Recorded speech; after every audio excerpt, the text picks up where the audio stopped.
All right, here we are. We got Matt and Brock back again this week. I'm going to talk Laver Open over in where's that?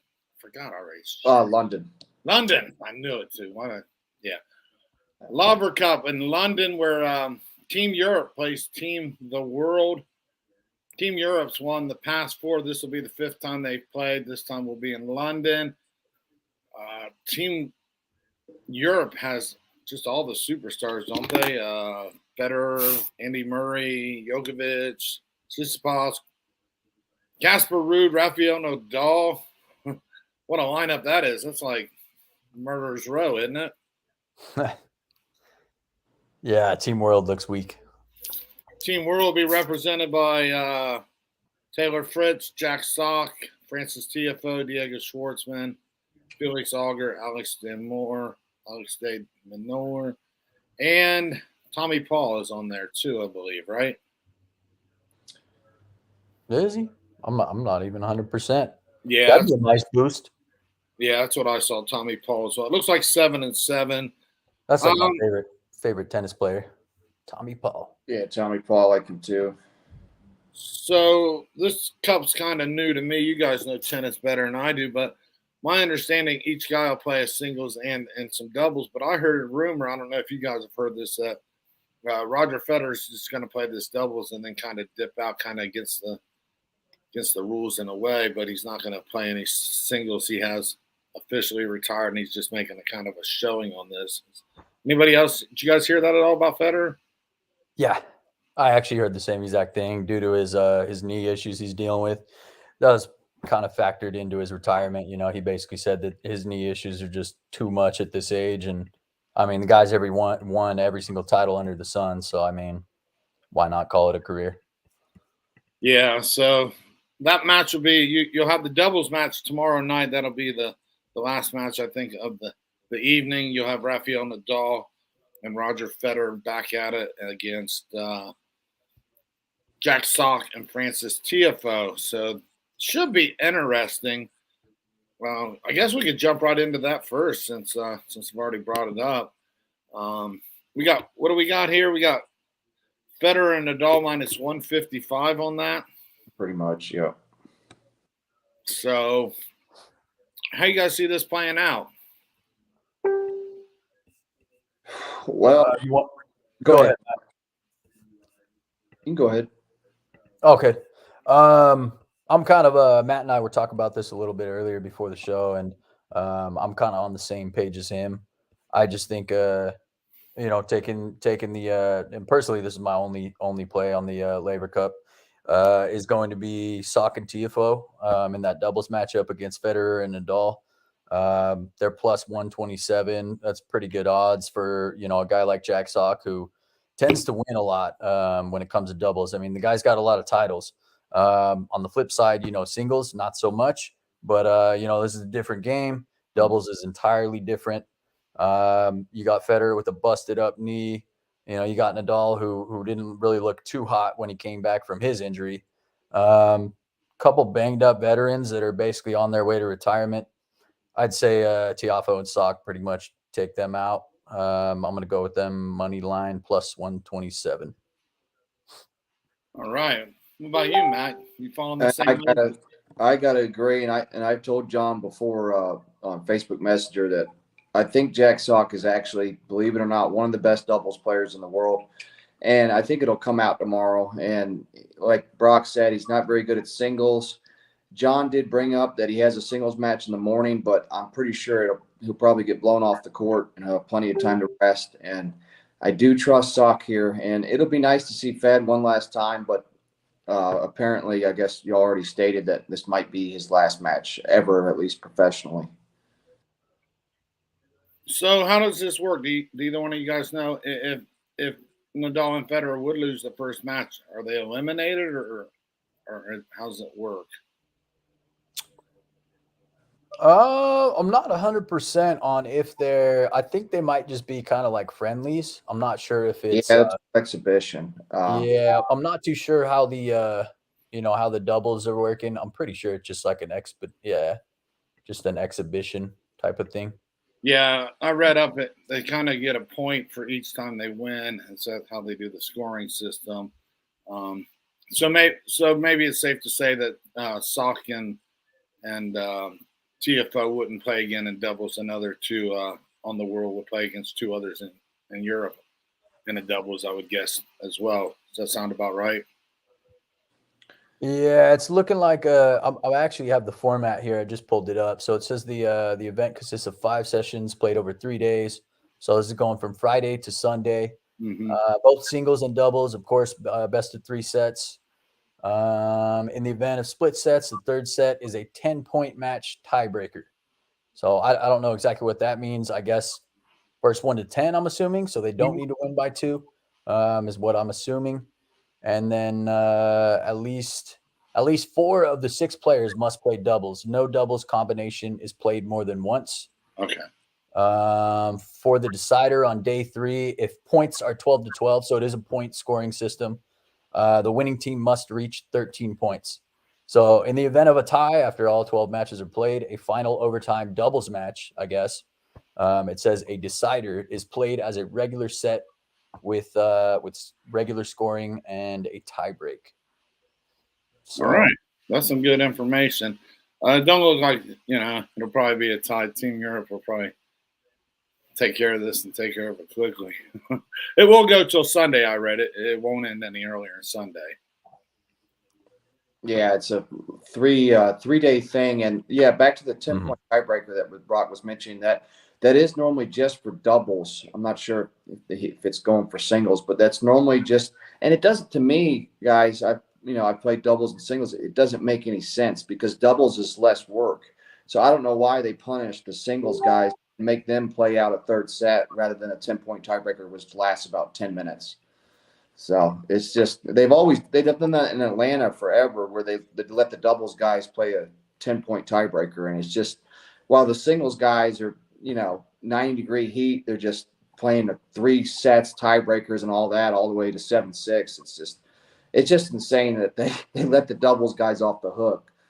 But there's going to be no conditioning issue with Sock and Francis out there. Is this event indoor? I do believe, isn't it? Yes, I'm pretty sure that's an indoor.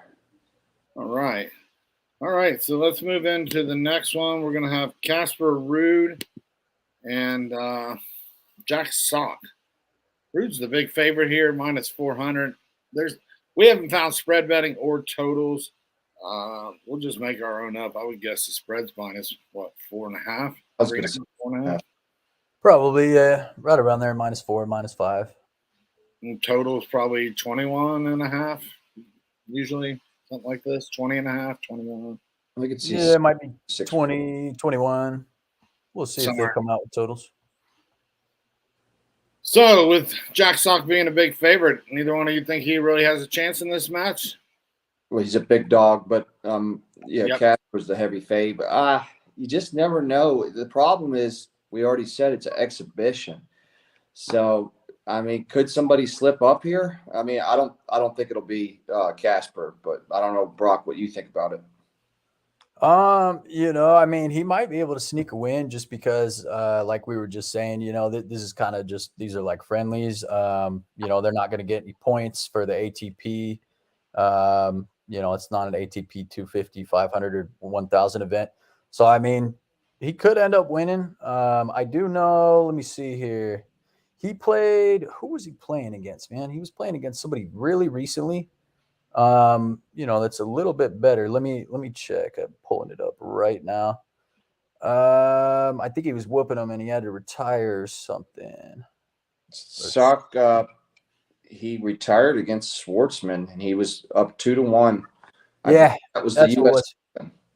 Yeah, it was Schwartzman. Not too impressive him beating a guy like Schwartzman just because Schwartzman doesn't really have anything in the book besides, a great return game, which, works if you're a guy like Rafael Nadal or Andy Murray. But, when you're a guy like Diego Schwartzman who barely has any power in those strokes, I don't know.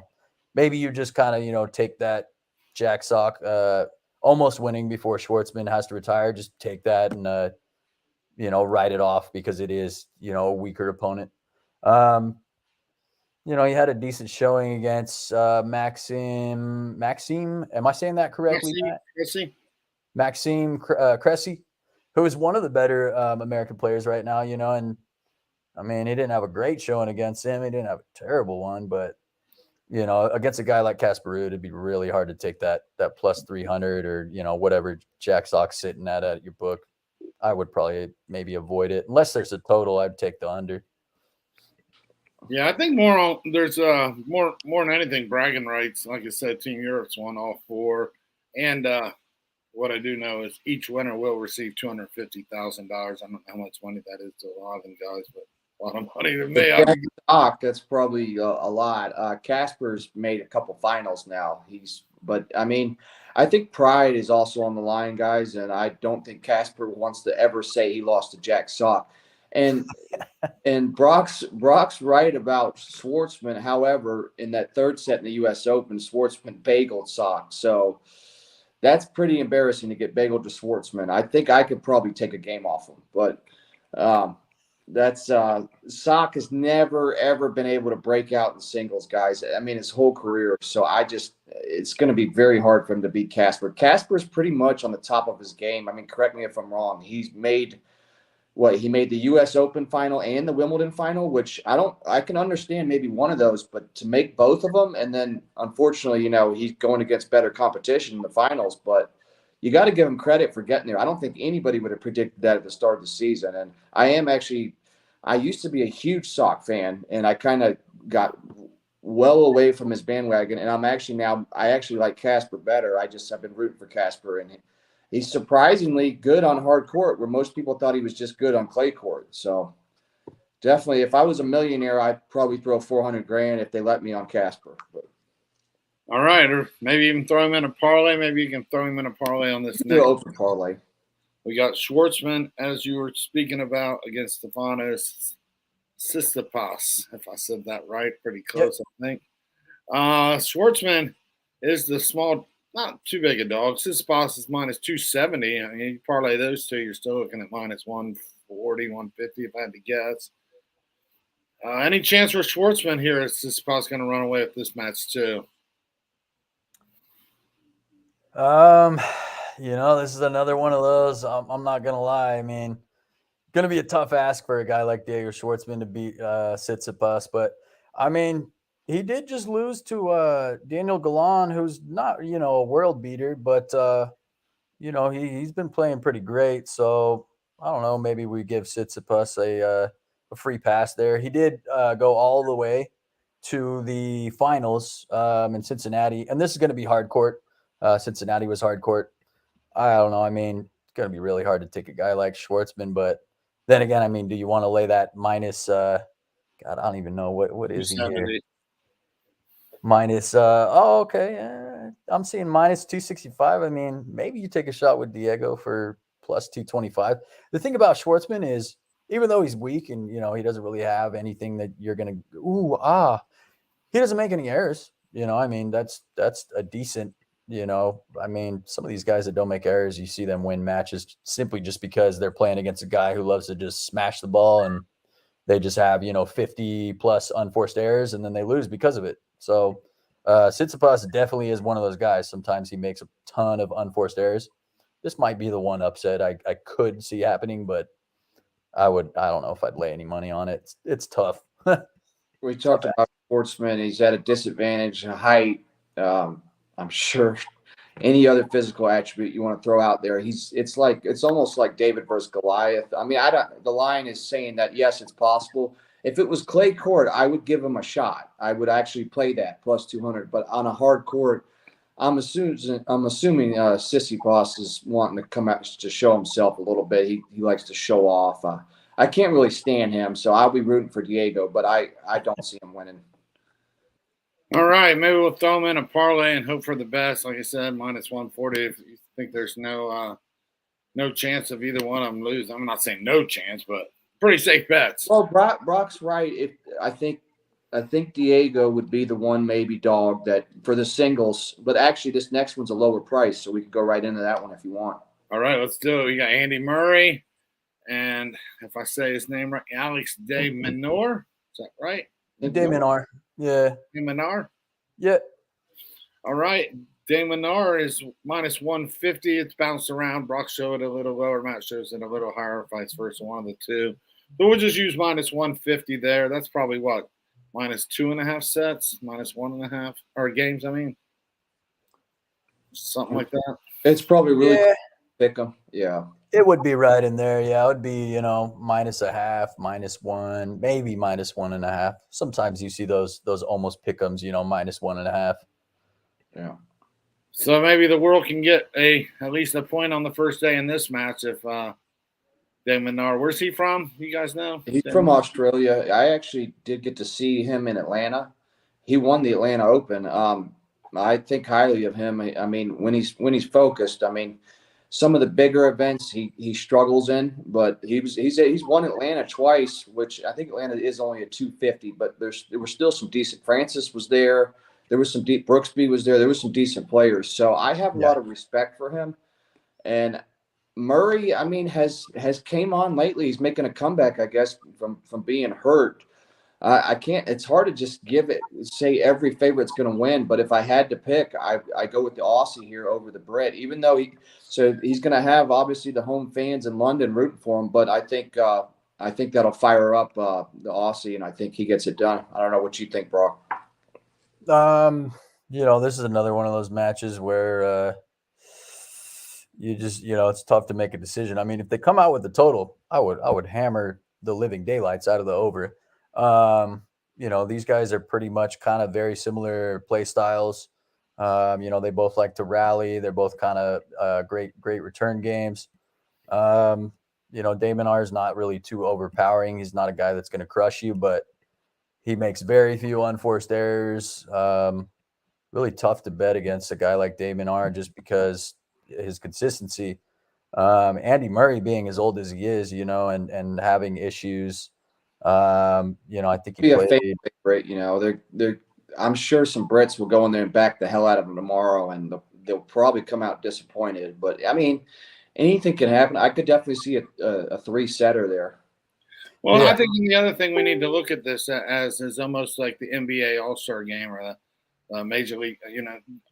Are they going to give it their all? It's just exhibition, fun and games.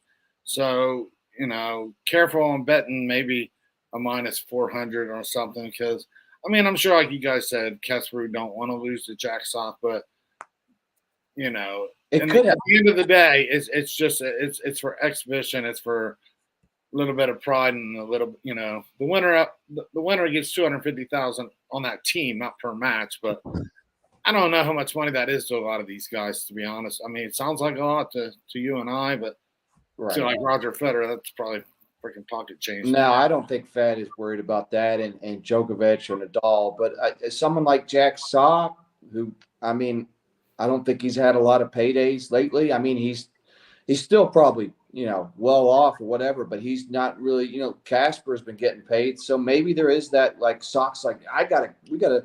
But if his whole team has to win, I mean, it's going to be very hard for that to happen. So there could be like maybe he tries real hard and then he realizes he can't beat him, and he's like, well, I'll just go to doubles and try to beat the GOAT and Nadal. 2 GOATs actually. Well, Europe's won the last 4. Obviously, when you're on Europe, you don't want to lose that streak. You want bragging rights. Yeah, that's true. And they got the team to do it. That's for sure too. But you never know when one guy just isn't really focused or he's just there just to be there. They may go out. I saw a picture of them all going out tonight. You had Jokic, Nadal. Did you see that picture on Twitter? They're all going out, and who knows? Who has too many cocktails tonight? And that's the thing. I don't know if Sock settled off the partying, but him and Kyrgios, I know from firsthand, just hearing things in Atlanta that they would go out and go hard, even before a match, like the night before. They just didn't care. Now, I think maybe Nick is more focused, but I would not be surprised if Sock showed up hungover and just got blasted. But doubles is you could almost play half drunk doubles. I mean, it's really like you just got to cover half the court. Well, it would have been nice if Team World could have got a couple more big names out there, like Kyrgios or even Alcaraz or something. Let's have some competition here. I'm sure Right? wasn't interested. Schwartzman. He does a lot, but yeah, you're right. It would have been better to get some better guys, but you just never know. It's like, I mean, we see plus 300s hitting in football, basketball, baseball every day. Well, baseball not really, but every once in a while. You know, you got the Mets who are minus 350 that go down the tubes almost daily, and the Yankees sometimes. So anything can happen. I mean, if you want to blindly bet the dogs, I mean, you may get. I think we said the doubles. We like the underdog in the doubles, so that's one. If you get another one, you're making money. If you go 2-2, so and it just depends on if you want to, flip a coin. I want to bet them all over because, like I said, it is exhibition, and I just feel that The only one I wanted is Sock, but he could come out and like be so inspired to make part of that 250 grand that, I mean, he could fight him tooth and nail. Who knows? Or he may be focused on that doubles match later in the day and just. I think he will be. I think you'll see him on point. He'll rest. So. All right. Anything else on this? We didn't have a lot of info because we don't have spreads and totals. We don't know Saturday's lineup. So we just try to get out what we could. I think stay on your books, ladies and gentlemen, if you're watching, and keep an eye if the totals pop up maybe later tonight. Or, I mean, I know that first match is 8 a.m. with Sock, but maybe if you get up at 7 a.m., that's really early on. That's like 4 a.m. in Vegas there. But if you see a total pop up, keep an eye on that. And then we like majority overs, obviously. And then I think we wanted to touch on briefly maybe was it Daniel Evans, and he's playing the Japanese guy tonight, Daniel. Daniel. Yeah. I think we agreed that Evans should get the win here. He played him a couple of years ago, but they've gone in different directions. And, this British guy's looking to he wants to go to the finals, hopefully playing Brooksby there. I don't know, Brock, if you agree with that. One of you guys had a bet, didn't you? One of you guys showed me a ticket that you have both guys want them to win the final. Was that you? I have Brooksby to win at 5-1, just a little one unit ticket. I figured plus 500. Now he just won today, so that's probably dropping. But I agree with Brock that O'Connell guy is going to test him. That might be an overplay and bet the plus games with O'Connell. So O'Connell's looking real good. Unfortunately, don't have any information on him for tomorrow is when he will play. I'm not sure who he's even going to play, but I think he is playing Brooksby. I think I looked at the draw. Okay. So that's the only reason why I was bringing that up. But I'm just pulling for Brooksby at this point. But I am scared of that guy, O'Connell. I think he showed up big today, and so tennis is all about momentum, man. You play a good match and you're in a tournament. You can a lot of times you can keep rolling, and Brooksby might he could lose motivation being the favorite. So he's definitely on upset alert tomorrow. I just hope he could pull it out. Tomorrow will be the quarterfinal. That's right. Yes. Yeah. So there you go. We're getting closer to that. So other than that, saw Daniil Medvedev go down today to Stan Wawrinka. I don't think anybody saw that coming. Plus 500. Yeah. Won the first set and then lost the second. Came back and won the third. Kudos to anybody who had that money line. I mean, that's impressive. I don't think probably many did. No, as you know, John, they don't. They're not worried about people betting big money line dogs. I don't think. It's hard to take that chance. I mean, for a few bucks, throw it on some, but to throw $200 on a plus 500, you gotta have some balls. Yeah, you do. This is all there is to it. Yeah. All right. Well, I appreciate you guys. It's good here. Let's try it again. I know we got a lot of views after the fact. So anybody watching this, keep an eye. I'll keep an eye on the totals. I'll put them in the comments section, get this video up, posted, and any spreads or totals that any of us see, we'll get it in the comments section and give you even our opinions. And then I may do some more as the weekend goes as far as matches. So really don't know who the matchups are on Saturday yet or Sunday. You know, who would you guys like to see? I mean, would you like to see like Taylor Fritz against Jokic or something? I mean, what are you guys looking at here? Anybody that you'd really like to see?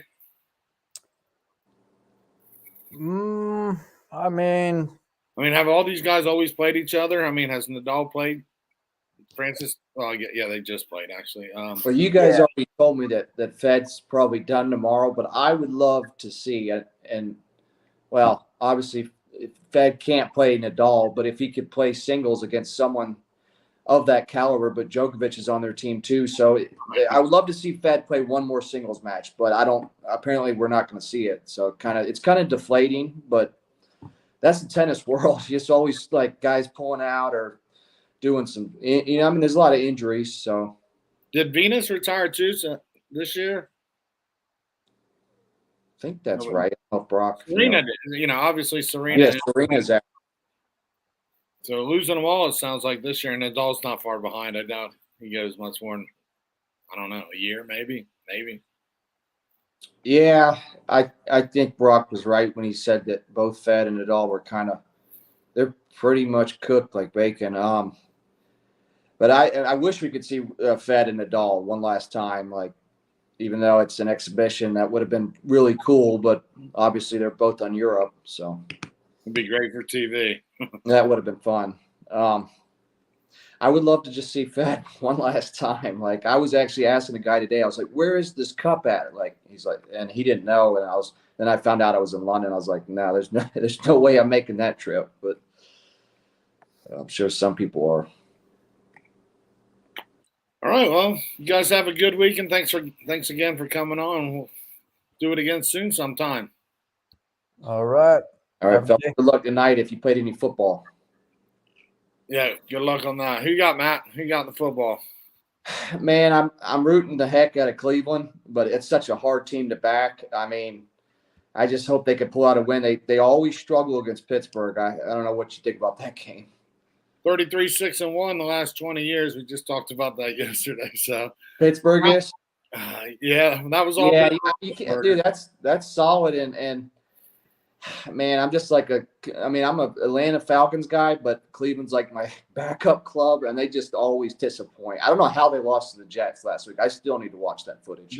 They beat Pittsburgh 3 times in 10 years. And I know they're terrible against Pittsburgh. I would actually lean +5. I mean, I will say that. I mean, I'm not stupid.